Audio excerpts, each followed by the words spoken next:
स्वामी, ये कीर्तिमान के लिए कैसा लग रहा है? ये लीजिए स्वामी।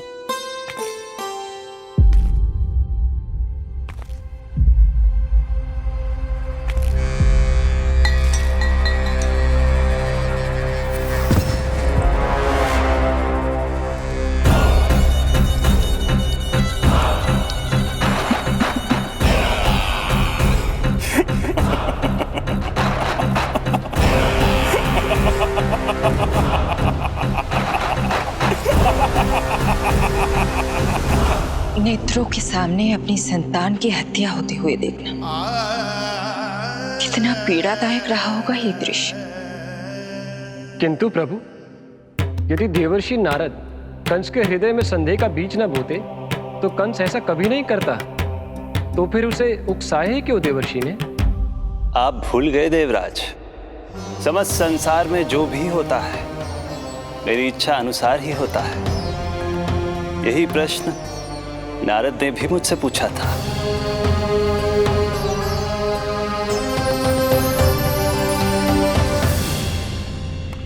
नारायण नारायण।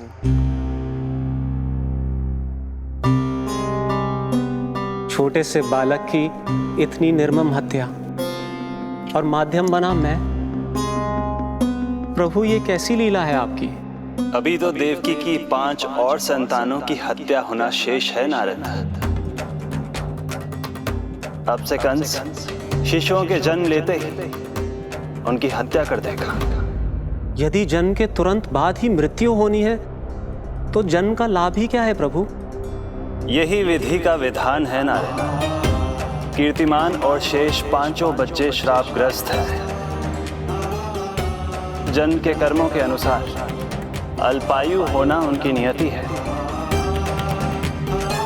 उनकी मृत्यु के बाद ही शेषनाग के अंश के रूप में बलराम और मेरे अंश के रूप में श्री कृष्ण का अवतार संभव होगा। नारायण नारायण।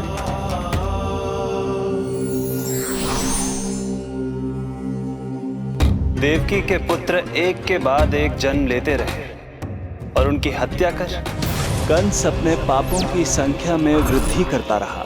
नहीं! मत मारो! मेरा पुत्र! मेरा पुत्र!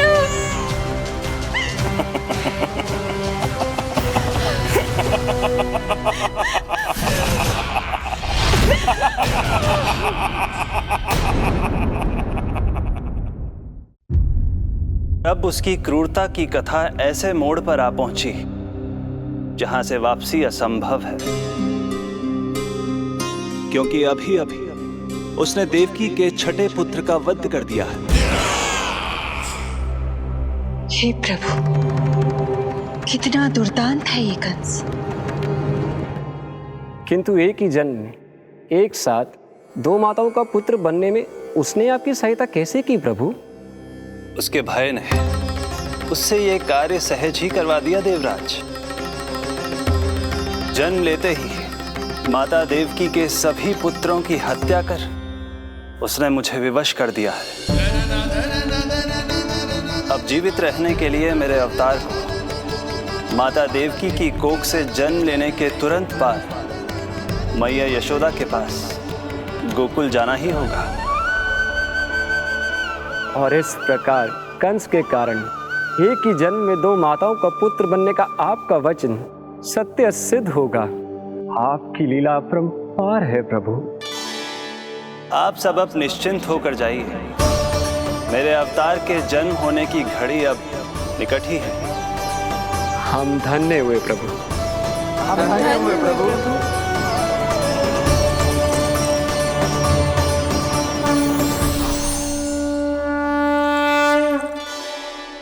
मुझे तो अभी से मैया यशोदा के साथ आपको खेलते हुए देखने की उत्सुकता हो रही है।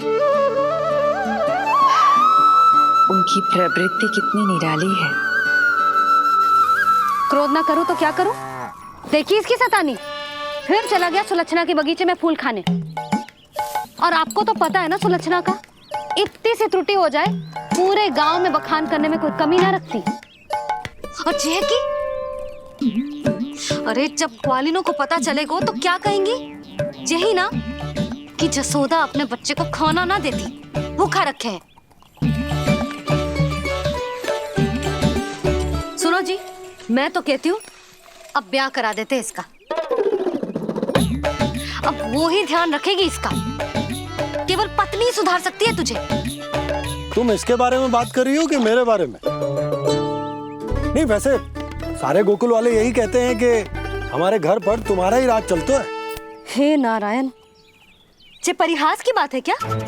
मैं इतना दबा के रखती हूँ क्या आपको? यशोदा, हास की बात थी, रामू के कारण मुंह से निकल गई। तुझसे तो मैं बात ही ना करूंगी, कर अपने मन की।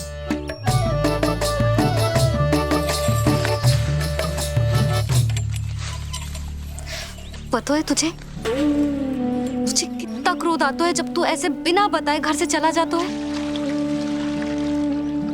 प्रेम है जे मेरा, चिंता है मेरी, तुझे कुछ हो जाए तो अपना लल्ला माना है तुझे।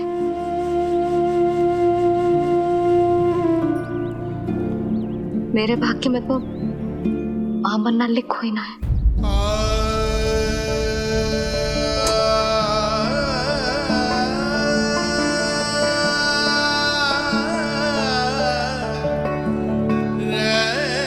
यशोदा,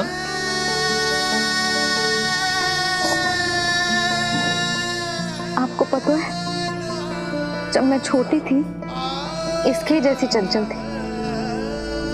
गांव वाले कहते थे एक बार बड़ी हो जाएगी अपने आप ठहराव आ जाएगा।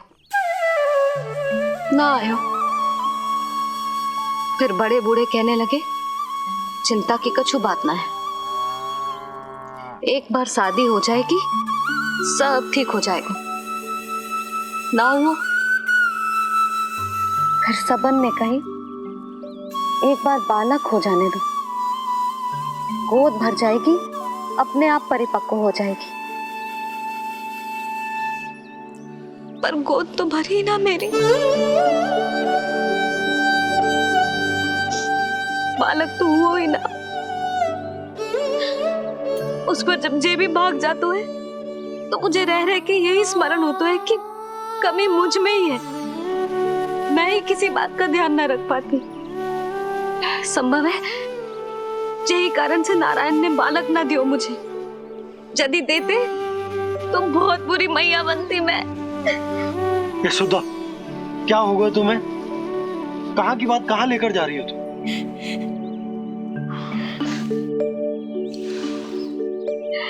बालक अवश्य होगा हमें, और बहुत अच्छी मैया बनोगी तुम।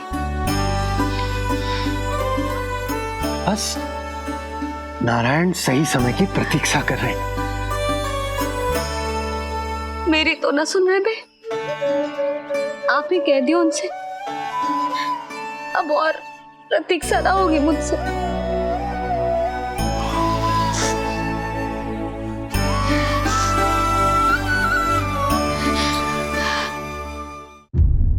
प्रतीक्षा तो अब मुझसे भी नहीं हो रही मैया।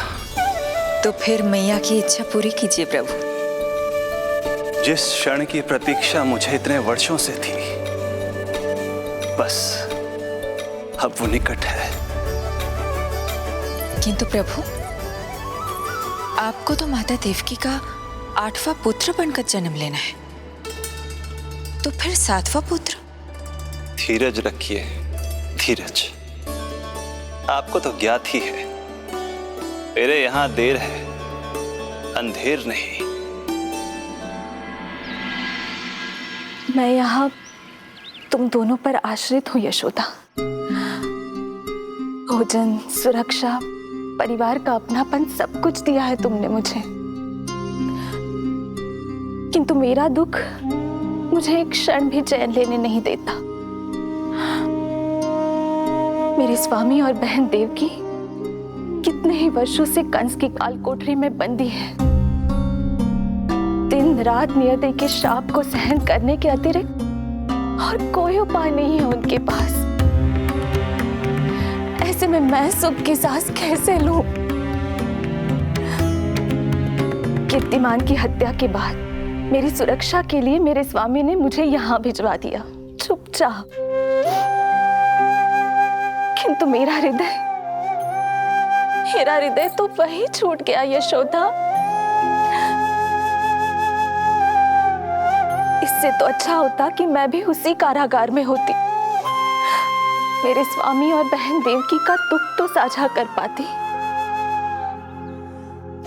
अपनी 6 संतानों को कंस के हाथों मृत्यु के गोद में जाते देखा है उन्होंने। अब तो मुझे उस क्षण की कल्पना से भी डर लगने लगा है, जब देवकी अपने 7वें पुत्र को अपने गर्भ में धारण करेगी। भय से भविष्य नहीं टलता, होनी होकर ही रहती है। समय बीता और देवकी के गर्भ में 7वें पुत्र का आगमन हुआ।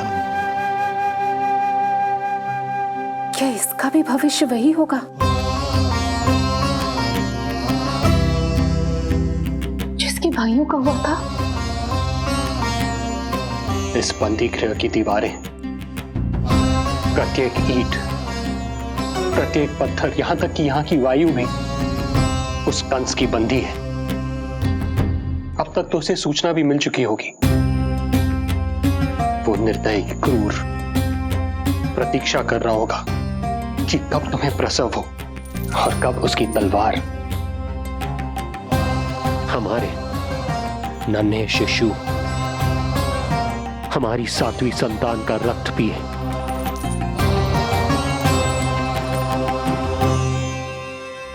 दुर्जन, तुम देवकी की कालकोठरी के बाहर स्वयं उपस्थित रहोगे, प्रत्येक पल 8 प्रहर। जैसे ही शिशु पहली श्वास ले, तुम मुझे सूचित करोगे।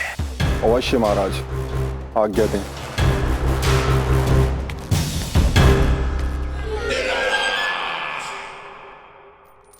कुछ कीजिए स्वामी, कुछ कीजिए।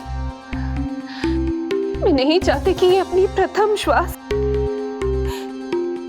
इस बंदी गृह में ले। देवकी, विवशता से मेरा कलेजा भी फटा जा रहा है, किंतु इस काल कोठरी में बंद मैं कर ही क्या सकता हूं? किंतु इस सृष्टि के पालनहार, जगत के नियंता श्री हरि तो कर सकते हैं, तो फिर क्यों नहीं करते वो कुछ ऐसा कि कम से कम मेरी इस संतान का अंत उतना दुखद ना हो जैसा अन्य संतानों का हुआ था। क्यों नहीं करते वो कुछ? हरे क्यों नहीं करते? बताइए ना स्वामी, क्यों नहीं करते वो? क्यों नहीं करते? जो देवी भविष्य में मेरी मां बनने वाली है, उनकी करुणा भरी पुकार को मैं व्यर्थ कैसे जाने दे सकता हूं? कंस के राक्षस तत्व के अंत के लिए ऐसी माया की आवश्यकता है जो मेरी लीलाओं को क्रियान्वित भी कर दे और उसे भनक भी ना पड़े। ऐसी क्षमता और माया किसके पास है प्रभु?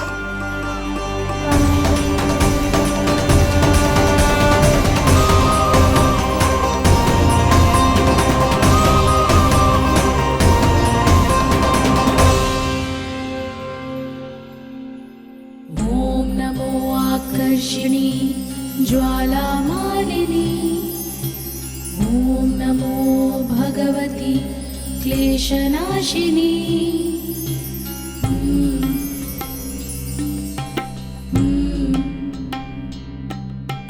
ओम नमो योगमाये सर्वमोहिनी। ओम नमो योगमाये सर्व। आज्ञा दीजिए प्रभु। माता देवकी का गर्भपात करके उस संतान को रानी रोहिणी के गर्भ में स्थापित कीजिए देवी।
योग माया ने अपना कार्य पूर्ण किया। सुबह सूर्य की रश्मियां देवी रोहिणी को ऐसा संदेश सुनाएंगी जिसे सुनकर वो प्रसन्नता से झूम उठेंगी।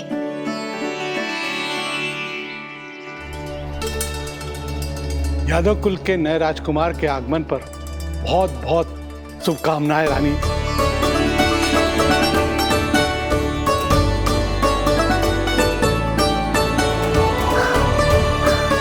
यशोदा, मैं माँ बनने वाली हूँ। यशोदा, सुना तुमने? चिच्ची, मैं माँ बनने वाली हूँ। मैं माँ बनने वाली हूँ यशोदा। मैं अरे संभाल के जीजी चिकार कर रही हो। बधाई हो जीजी, बधाई हो, बहुत बहुत बधाई हो।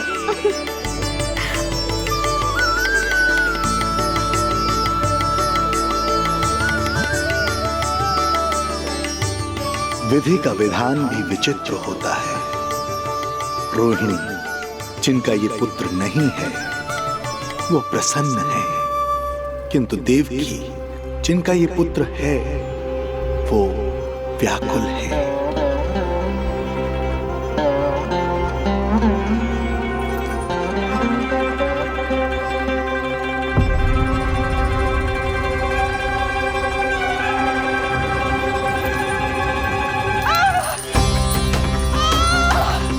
क्या हुआ देवकी? तुम ठीक तो हो? स्वामी, स्वामी मेरा पुत्र, स्वामी हमारा पुत्र चला गया। स्वामी, हमारा पुत्र चला गया। धीरज धरो देवकी, संभव है यही श्री हरि की इच्छा हो। किंतु मैंने उनसे ये तो नहीं मांगा था ना स्वामी। मैंने कहा था हमारा पुत्र यहाँ श्वास न ले। इसका ये अर्थ नहीं था। क्यों किया नारायण ने ऐसा? क्यों किया?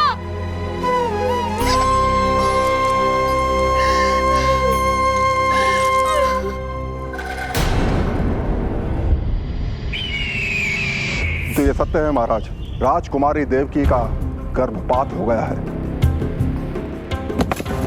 बच गया वो शिशु। किंतु यदि मेरे हाथों उसकी मृत्यु होती तो अधिक कष्ट होता उसे। सुख में समय पंख लगाकर उड़ता है।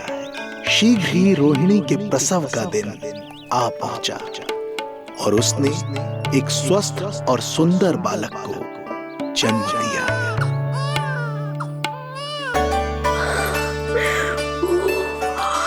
लो जिज्जी, संभालो अपने लल्ला को, जी भर के निहार लो इसे।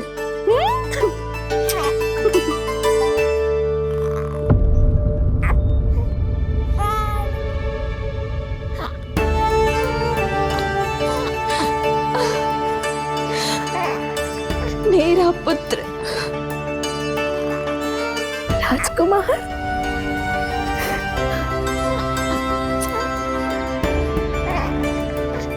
अच्छा जीजी, मैं तनिक इनको भी सूचना देकर आती हूँ। वसुदेव भैया तक भी तुझे शुभ समाचार पहुंचाना है। राजकुमार कौन है? हाँ, गोकुल का राजकुमार है। हाँ, गोकुल का राजकुमार है, मेरा बच्चा। बल तो इतना है कि पूछो ही मत आप। एक बार उंगली पकड़ लेना तो उसके बाद छुड़ाना अत्यंत कठिन हो जाता है। और दृष्टि ऐसी कि एक बार में मन मोह ले। भगवान श्री राम की भांति सबको प्रसन्न रखता है। बस तो फिर उसका नाम बल राम रखना। तो फिर उसका नाम बल राम रखना। देवकी, बधाई हो, तुम छोटी मां बन गई। भैया, आप दोनों कछु चिंता न करियो। बलराम का लालन पालन मेरा उत्तरदायित्व है।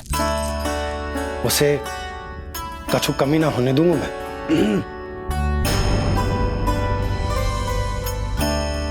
मुझे चलना चाहिए। कितने वर्षों बाद तुम्हारे कारण शुभ समाचार मिला है हमें। श्री नारायण हमेशा तुम पर कृपा बनाए रखें।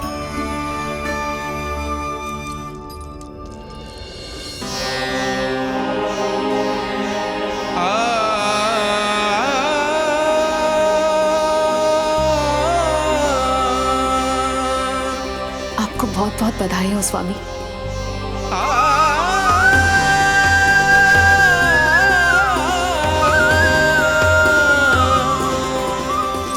देवकी, क्या हुआ?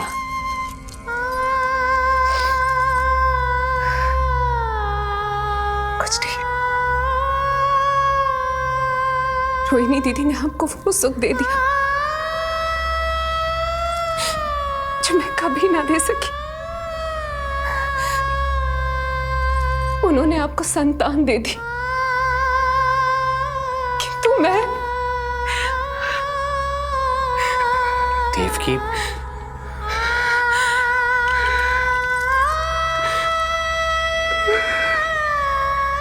इस समय जो व्यथा माता देवकी की है वही पीड़ा माता यशोदा की भी है। माता देवकी की ममता अपनी सभी संतानों को खोने की वेदना से त्रस्त है, तो माता यशोदा की ममता संतान ना होने के संताप में झुलस रही है। सत्य कहा देवी, मुझे आभास हो रहा है मैया यशोदा का हृदय मुझे अपनी गोद में खिलाने के लिए कितना व्याकुल है। सच्ची श्रेयारी, सच्ची मैं प्रसन्न हूं मैं कि आपके आशीर्वाद से रोहिणी जी को इतना प्यारा लल्ला हुआ है। पर मुझसे क्या त्रुटि हुई नारायण? मुझे क्यों न दियो आपने लल्ला? मुझसे क्या त्रुटि हुई नारायण? मुझे क्यों न दियो आपने लल्ला? अब तो माता देवकी की 7वीं संतान का भी जन्म हो गया है प्रभु। अब आपके अवतार लेने में किस बात की देर है? यशोदा, ले तुम यहाँ आओ और मैं पूरे घर में ढूंढतो फिर रहा हूं। पता चला तुमने सुबह से कछु ना खाए हो। चलो कछु खा लो, आ जाओ। कहीं ना जा रही मैं।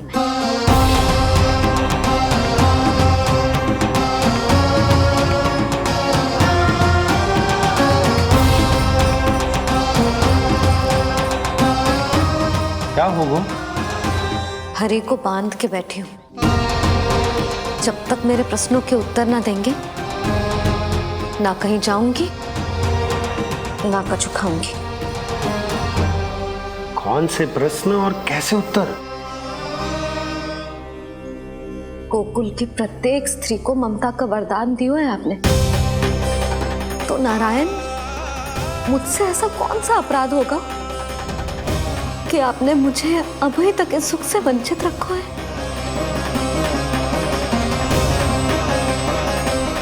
आज बोलना पड़ेगा प्रभु, बताना पड़ेगा कि आपने मुझे लल्ला क्यों न दी। क्या आपको पता ना है, जैसे भगवान अपने भक्तों के बिना अधूरे होते, वैसे मैया भी संतान के बिना अधूरी होते।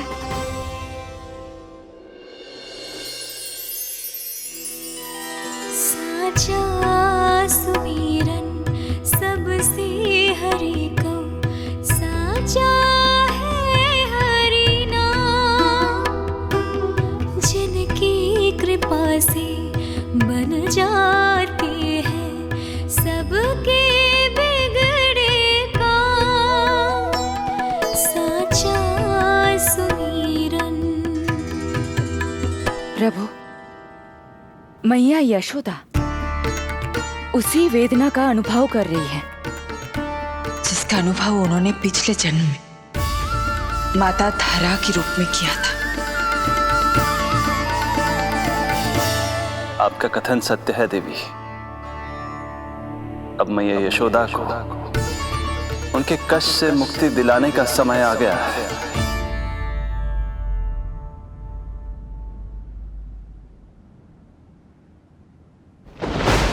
उठो पूर्णा, शीघ्र ही यशोदा के यहाँ पुत्र का जन्म होगा। नक्षत्रों की गति से उत्पन्न संकेतों को देखो।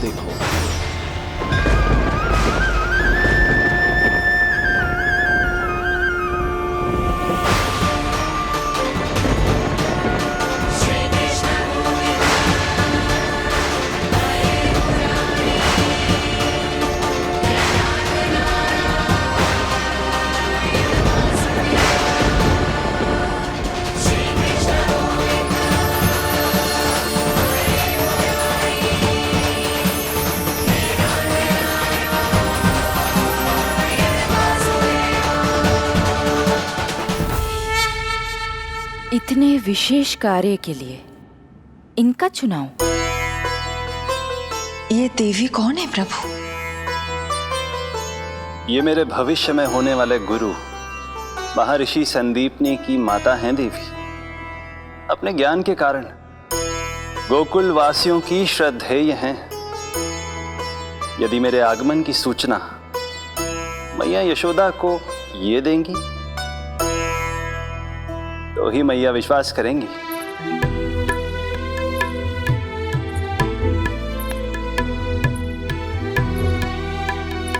आंगन खाली, आंचल खाली, सूखे उपवन की मैं माली। क्यों ना मेरे भाग में ललना, क्या मेरे घर ना एगो पलना। विवश ना करो इतना मुझको, मिलेगो ना एक क्षण भी शयन को।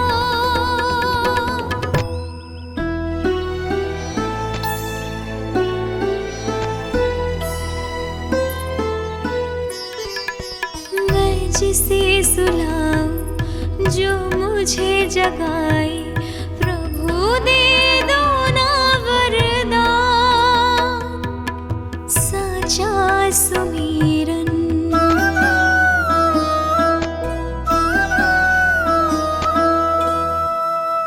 मुख पे ना मेरे जब तक ममता की मुस्कान खिलेगी। तुमको भी न तब तक भोग में तुम्हारी अति प्रिय खीर मिलेगी। कसम प्रभु तुम्हें दे रही जसोदा, माखन भोग लगेगो तीखा। इस दुखियारी की विनती का रखोगे जो नामान। साचा सुमीरन सबसे हरि को, साचा है हरि नाम। जिनकी कृपा से बन जाते हैं सबके बिगड़े काम। साचा सुमीरन।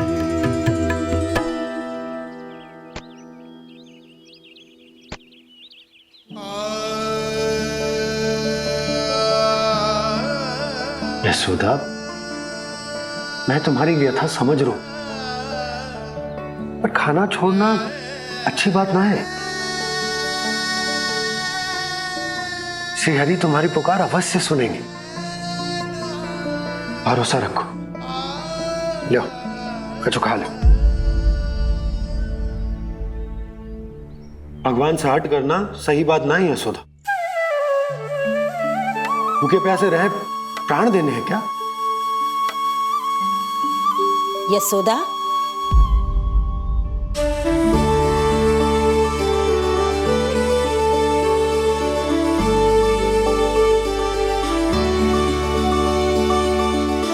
होने वाली मैया को अपने स्वास्थ्य का विशेष ध्यान रखना चाहिए।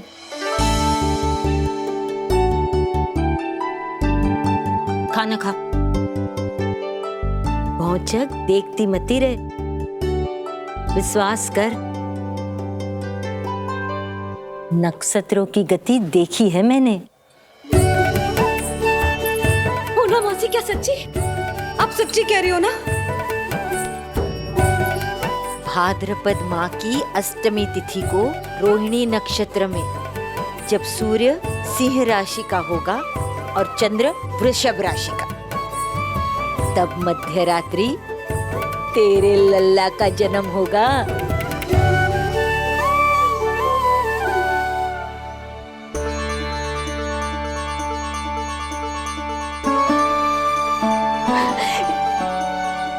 इतने वर्षों में कभी किसी ऋषि मुनि, किसी ज्ञानी ने हमें ऐसी आशा ना दी।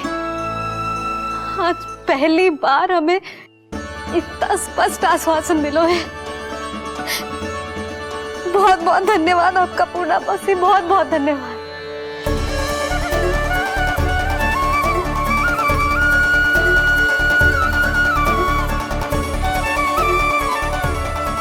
ना, मौसी को धन्यवाद ना देते लाली, मौसी से आशीर्वाद लेते हैं।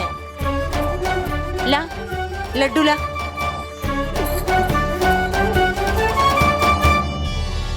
खा ले।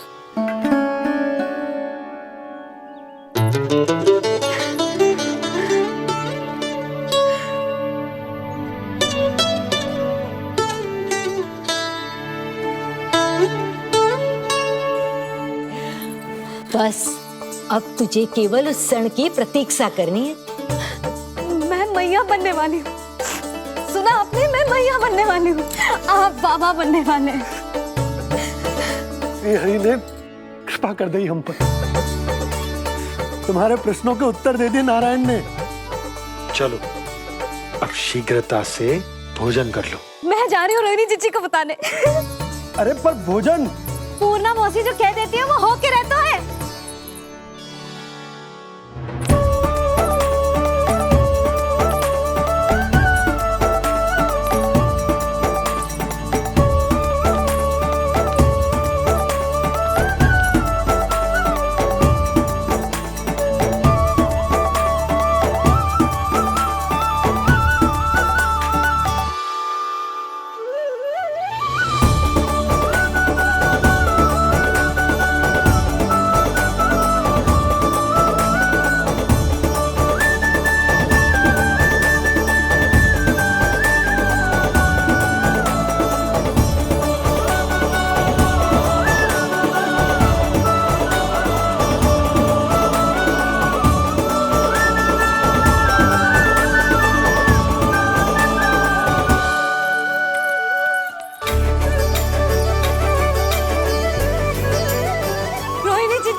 अरे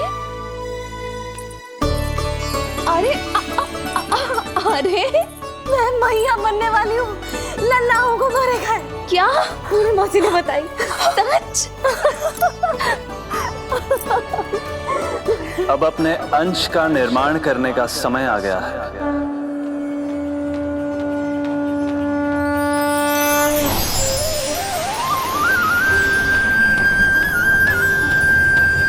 वसुदेव सुतं देवं कंसचाणूरमर्दनम्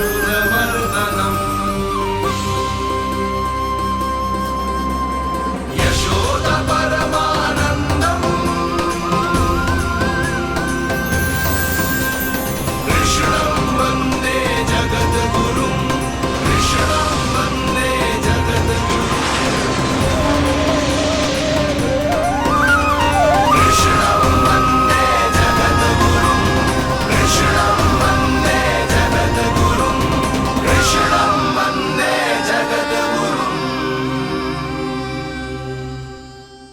कृष्ण कृष्ण कृष्ण कृष्ण कृष्ण कृष्ण कृष्ण कृष्ण।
किसके पुत्र हो? आपका।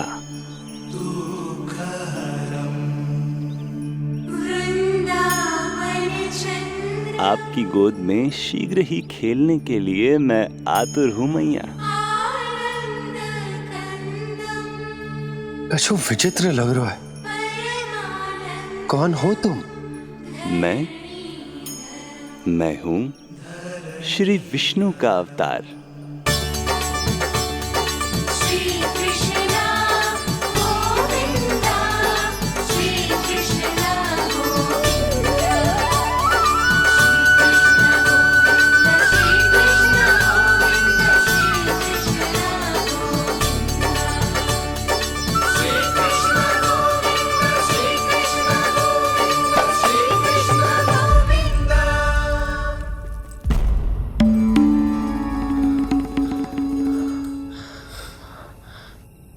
मैंने अभी एक स्वप्न देखा।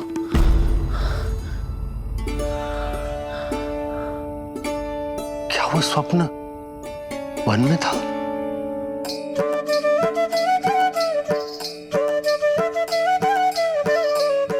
क्या मैं सत्य में श्रीमन नारायण की मैया बनने वाली हूँ?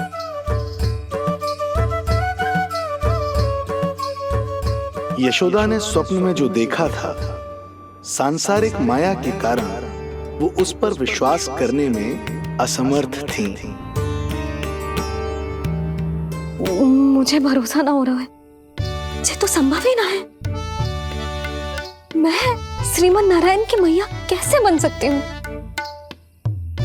परंतु स्वप्न इतना सच्चा, इतना वास्तविक था यशोदा। ऐसा लगो जैसे स्वप्न ना है, सच की परछाई। आप मेरा उपहास कर रहे हो ना? अरे कल तक तो ये भी ना पता था कि मैं कभी मैया भी बन पाऊंगी कि ना। और आज आप कह रहे हो कि श्रीमन नारायण स्वयं मेरी कोख से जन्म लेंगे। ना ना, ऐसे उल्टे सीधे विचार मेरे मन में मत ही डालो आप। मैं तो साधारण सी स्त्री हूँ जो बस एक सामान्य सी मैया बनना चाहती है। मुझे तो बस एक सामान्य सा लल्ला चाहिए, छोटा नटखट प्यारा सा मेरा बाल गोपाल। मेरा लाडला होगा वो, मेरा राज दुलारा, मेरी आंखों का तारा।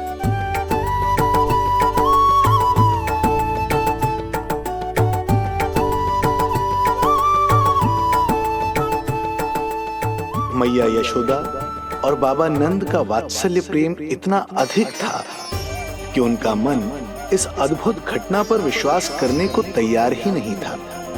जिस स्वप्न को सत्य समझना था, उसे मिथ्या मानकर भुला दिया उन्होंने। किंतु श्रीमन नारायण को आना ही था। स्वप्न साकार करने वाले को ही तो भगवान कहते हैं।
माता देवकी आपको जन्म देने वाली है, इसलिए उनके गर्भ में आपके अंश का समा जाना सर्वथा उचित ही है।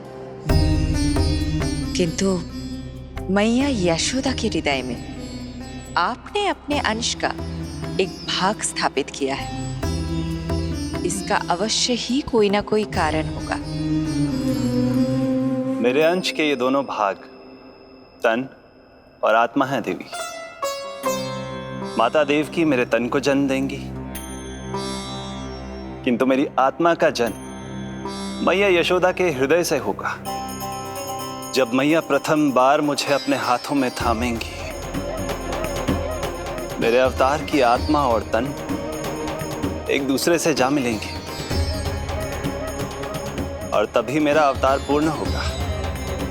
मैं और यशोमती मैया एक दूसरे के साथ हृदय से जुड़ेंगे। इसीलिए समस्त संसार में हम दोनों की जोड़ी एक माता पुत्र की अद्भुत जोड़ी के रूप में जानी जाएगी।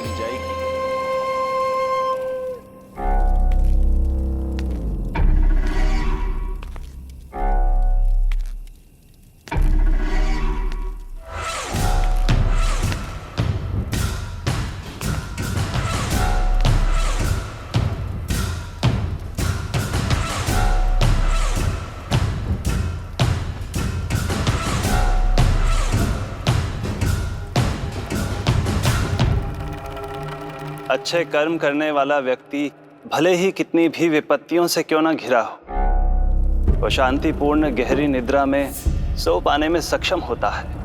किंतु यदि कोई व्यक्ति दुष्ट हो, क्रूर अत्याचारी हो या चोरी, हिंसा, हत्या जैसे जघन्य अपराध करता हो, तो फिर भले ही उसके पास कितनी भी संपत्ति और शक्ति क्यों ना हो, वो कभी शांतिपूर्ण निद्रा में नहीं सो पाता।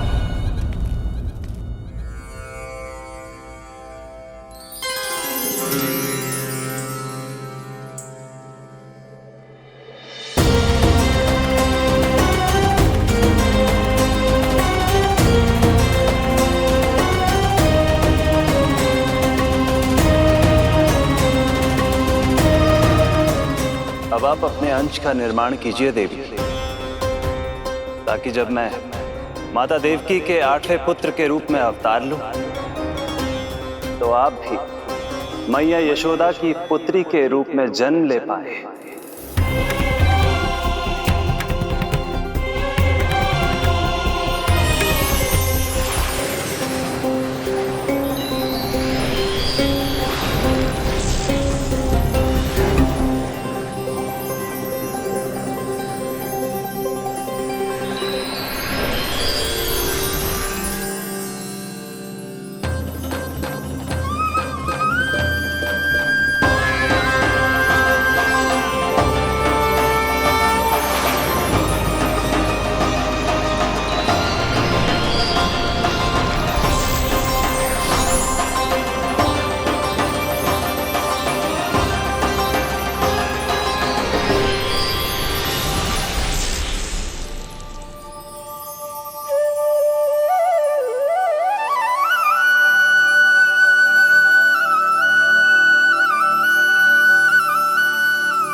प्रभु के प्रताप से 9 माह ऐसे बीत गए मानो बस कुछ क्षण बीते हों।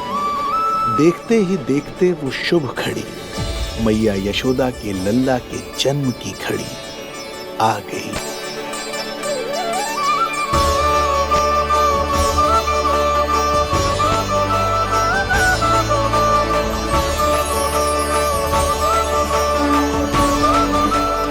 भाद्रपद माह की अष्टमी तिथि।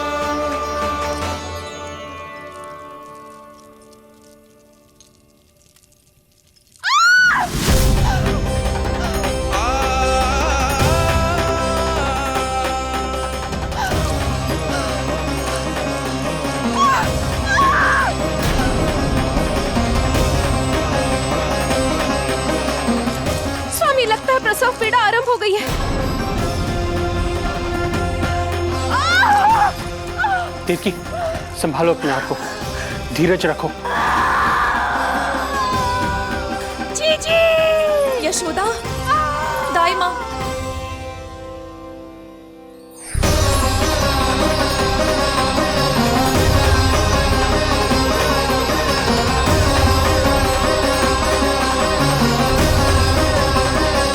रोहिणी नक्षत्र, रोहिणी नक्षत्र।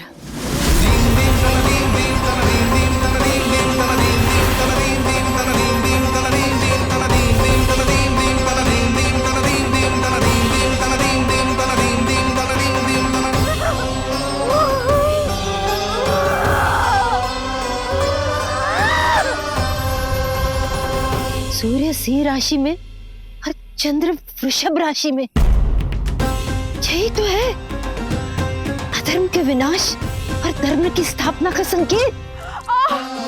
देवकी, तुम चिंता मत करो, सब ठीक हो जाएगा। किंतु कैसे स्वामी?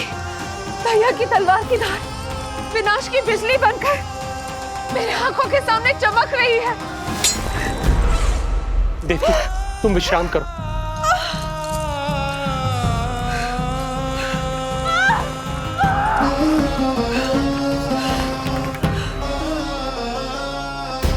दुर्जन, जाओ फिर से देखो, मुझे पल पल का समाचार चाहिए।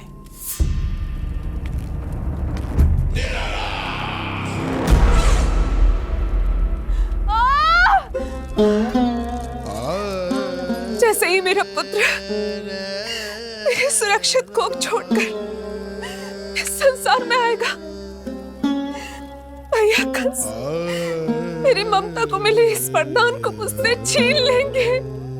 चिंता मत करो देवकी, ये हमारा 8वां पुत्र है। यदि हमारे जीवन में कंस के दिए दुखों की धूप है, तो श्री हरि की भक्ति की छाया भी है। आकाशवाणी का स्मरण करो। आप स्मरण कीजिए, कितनी क्रूरता से भैया ने हमारी सभी संतानों का जीवन प्रारंभ होने से पहले उनको नष्ट कर दिया। मुझे भय लग रहा है, कहीं मैं इसे भी ना खो दूं।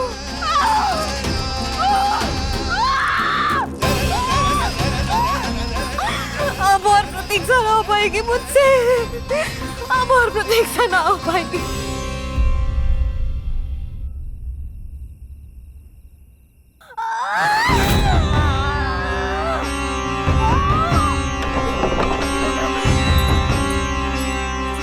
हम यशोदा को खो देंगे नंद भैया, यदि संतान का जन्म शीघ्र ही नहीं हुआ तो। वो अत्यधिक पीड़ा में है। वैद्य जी ने जो प्रसव की घड़ी बताई थी, वो भी कब की बीत चुकी है। भाभी, आप दाई माँ से कहियो कि मेरी पत्नी और संतान को बचाने की हर संभव चेष्टा करें। मैं यही प्रार्थना नारायण से करने मंदिर जा रहा हूं।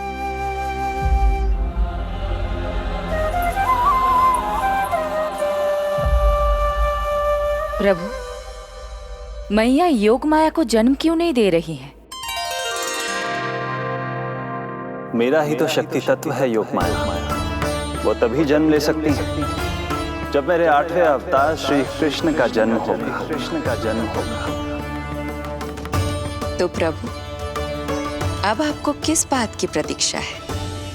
जब निश्चित प्रहर का अंत होगा और शून्य काल का प्रारंभ, तभी तो होगा जयंती योग, लल्ला के जन्म का योग। बस अब कुछ ही क्षणों।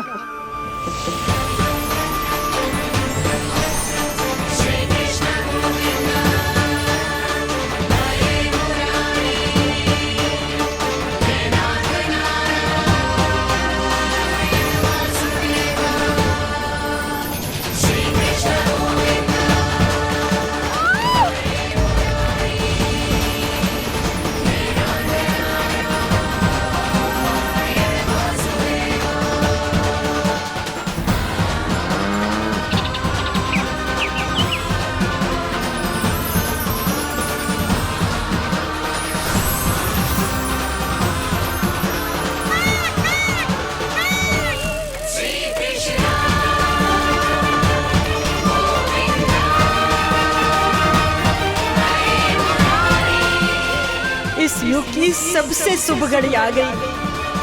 प्रारंभ हो गया दिव्य शून्यकाल।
हे श्री नारायण, हम परम सौभाग्यशाली हैं।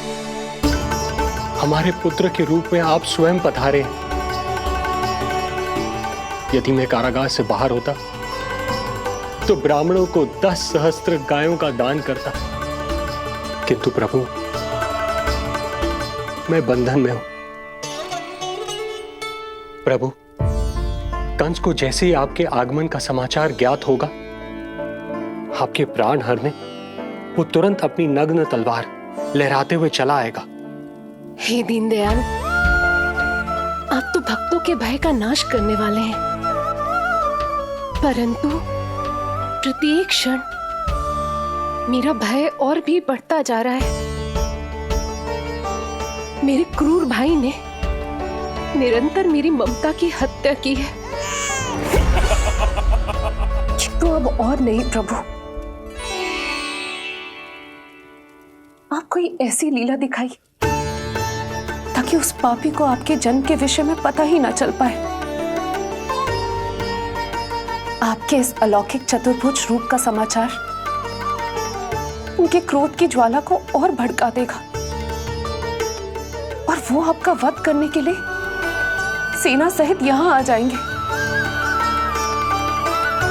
इसीलिए हे जगदीश, आप सामान्य बालक के रूप में प्रकट हो जाइए ताकि मैं आपको छुपाने की चेष्टा कर सकूं। या मैं कंस को यह विश्वास दिलाने का प्रयास कर सकूं कि उन्हें आपसे कोई संकट नहीं। दया कीजिए भगवान।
माँ, पिताजी, पिछले जन्म में 12 सहस्त्र वर्षों तक आपने कठिन तपस्या की थी। मूसलाधार वर्षा, घनघोर आंधी, चिलचिलाती हुई धूप और अस्थियां जमा देने वाली ठंड, सभी कष्ट सहे थे आपने, केवल इसलिए कि आप मुझे पुत्र रूप में प्राप्त कर सके। और आज जब मैं आपके सामने हूं, तो आप कंस के भय से व्याकुल हैं और पुत्र के रूप में एक सामान्य बालक चाहते हैं। मेरे माता पिता होने के नाते आपकी इच्छा का पालन करना मेरा कर्तव्य है। मैं एक सामान्य बालक का रूप धारण करूंगा। आपको मेरे लिए चिंतित होने की और कंस से भयभीत होने की आवश्यकता नहीं। मेरा जन्म पृथ्वी पर धर्म को पुनः स्थापित करने के लिए ही हुआ है, किंतु अभी समय कम है। यशोदा रानी की चेतना जा रही है, ये इनके प्राणों के लिए शुभ संकेत नहीं है। यशोदा, आंखें खुली रखो। यशोदा, यशोदा, आंखें खुली रखो।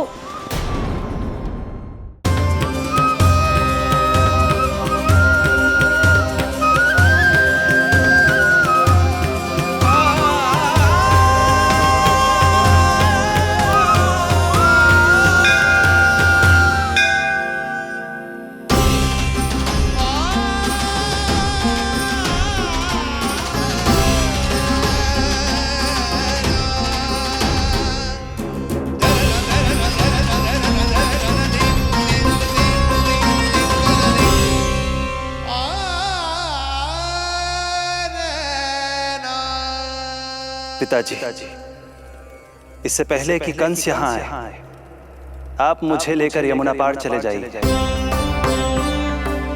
और वहां गोकुल में अपने भाई नंद के संरक्षण में मुझे छोड़ उनके यहाँ जन्मी पुत्री को यहाँ ले आइए।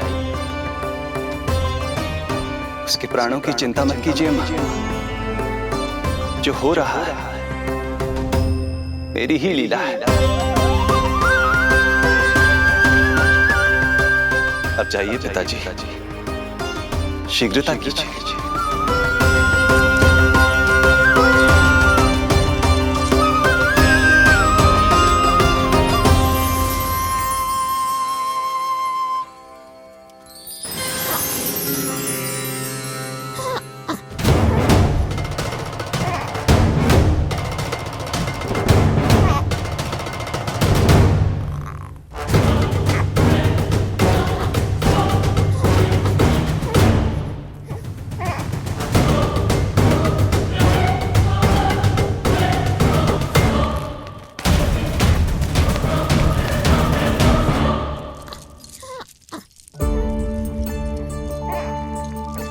प्रभु, प्रभु क्या करना है ये तो आपने बता दिया, किंतु कैसे करना है ये नहीं बताया। पीढ़ियों में जकड़ा हुआ हूं, कारागार से बाहर कैसे जाऊंगा? यशोदा, बस थोड़ी देर और धैर्य रखो। अब और प्रतीक्षा ना हो पाएगी मुझसे, अब और प्रतीक्षा ना हो पाएगी। अब और अधिक प्रतीक्षा आपको करनी भी नहीं पड़ेगी मैया।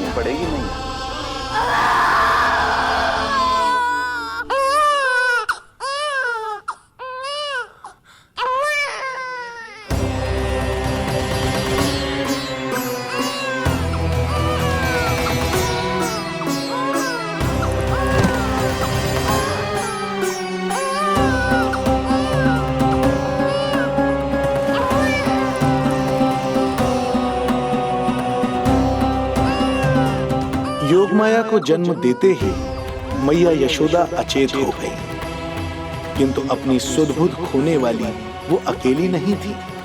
इससे पहले कि कोई नन्ही योगमाया को दृष्टि भर कर देख पाता, संपूर्ण गोकुल उनकी किलकारियों के प्रभाव से गहरी निद्रा में सो गया।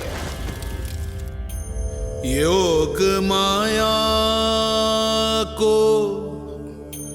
जन्म दे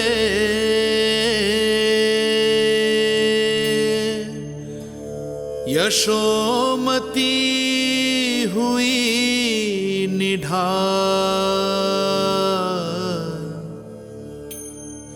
कोख जनी ना लख सकी, समय की ऐसी चाल, समय की ऐसी चाल।